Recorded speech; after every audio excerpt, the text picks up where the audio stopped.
સાઈ રામ, જય શ્રી કૃષ્ણ, ઓમ નમઃ શિવાય। સ્વાગત છે મારી ચેનલમાં। કરીબો, વેલકમ। કેમ છો બધા? મજામાં?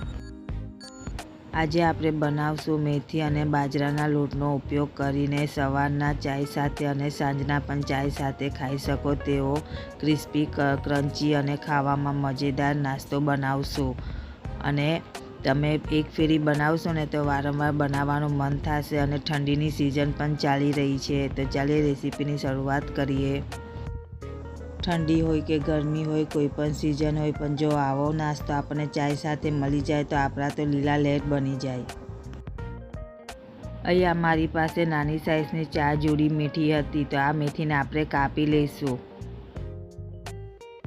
બધી મેથી કપાઈ ગયા પછી આપણે તેને ઝીણી ઝીણી કાપી લઈશું અને તેમાંથી જે પણ કચરો કે કાંઈ હોય તે કાઢી લઈશું। હવે કાપેલી મેથીમાં પાણી નાખશું અને મેથીને સારી રીતના ધોઈ નાખશું, કેમ કે મેથીમાં છે ને કાકડી વધારે હોય છે, એટલે આપણે 3-4 પાણીથી મેથીને ધોઈ નાખશું। તો આપણે આ મેથી ધોવાઈ ગઈ છે। હવે આ મેથી ધોવાઈ ગયેલી છે તો તેને આપણે પાણીમાંથી કાઢી લઈશું અને વાડકામાં રાખી દઈશું। અહીંયા મેથીમાં આપણે થોડીક ઝીણી ઝીણી સમારેલી કોથમીરી પણ નાખશું।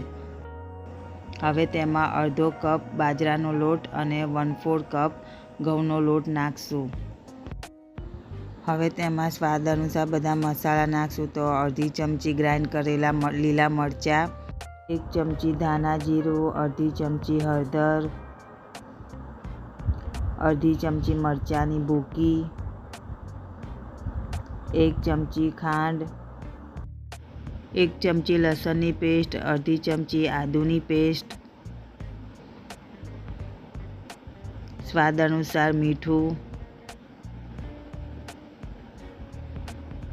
1 ચમચી ભરીને તલ, થોડુંક લીંબુ નીચવશું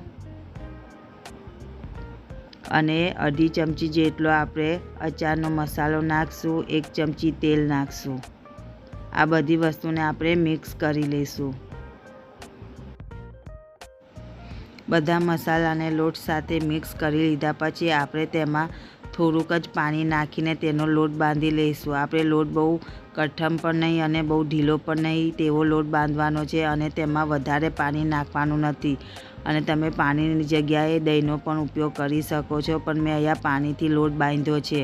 તો આપણો આ લોટ બંધાઈને તૈયાર છે। હવે આપણે તેમાં 1 ચમચી તેલ નાખશું અને લોટને સારી રીતના મસળી લઈશું તેલ સાથે।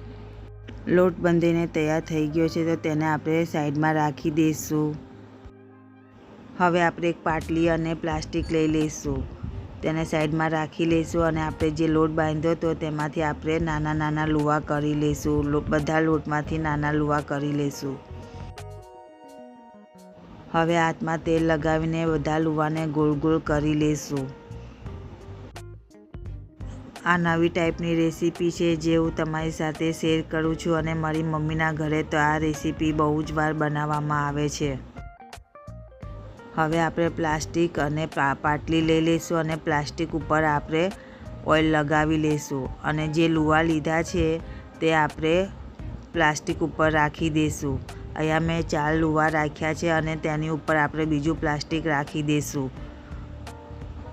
અહીંયા મેં એક વાડકી લઈ લીધી છે અને વાડકીના નીચેના ભાગથી આપણે લોટ ઉપર દબાવશું અને પૂરી જેવો આકાર આપી દઈશું ગોળ ગોળ। પછી આપણે પ્લાસ્ટિક કાઢી લઈશું અને તેની ઉપર આપણે તલ છાંટી દઈશું પૂરી ઉપર। તલ છાંટવાથી પૂરી સારી દેખાય છે તળવા માટે।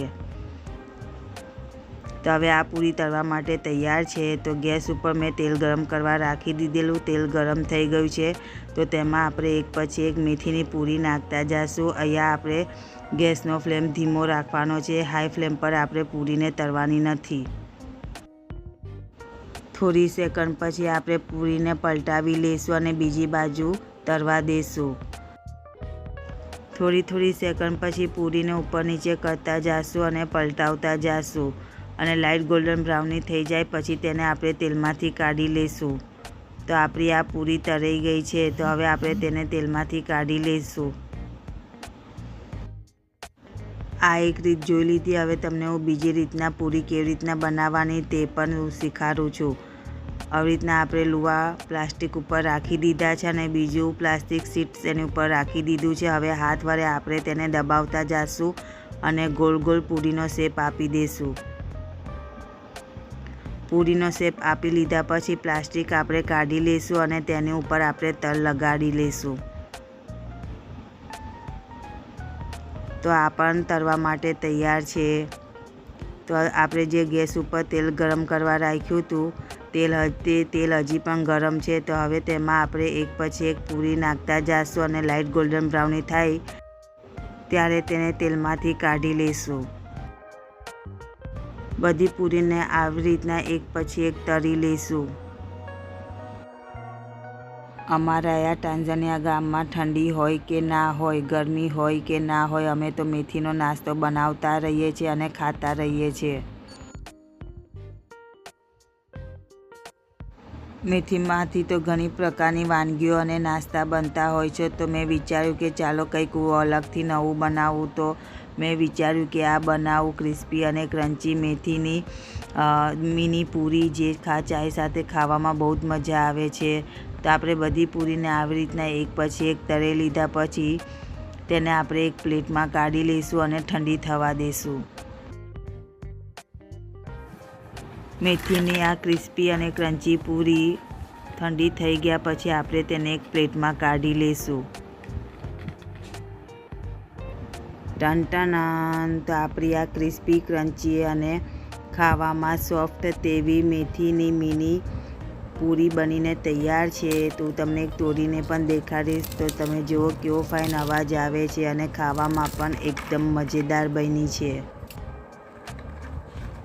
તો તમને મારી આજની આ રેસીપી ગમી હોય તો લાઈક કરી દેજો અને તમારા સગા સંબંધીઓને શેર પણ કરજો અને મારી ચેનલને સબસ્ક્રાઈબ કરવાનું નહીં ભૂલતા. Bye bye. તો જાઉં છું, ફરીથી મળશું એક નવી રેસીપી સાથે અને એક નવા અનુભવ સાથે.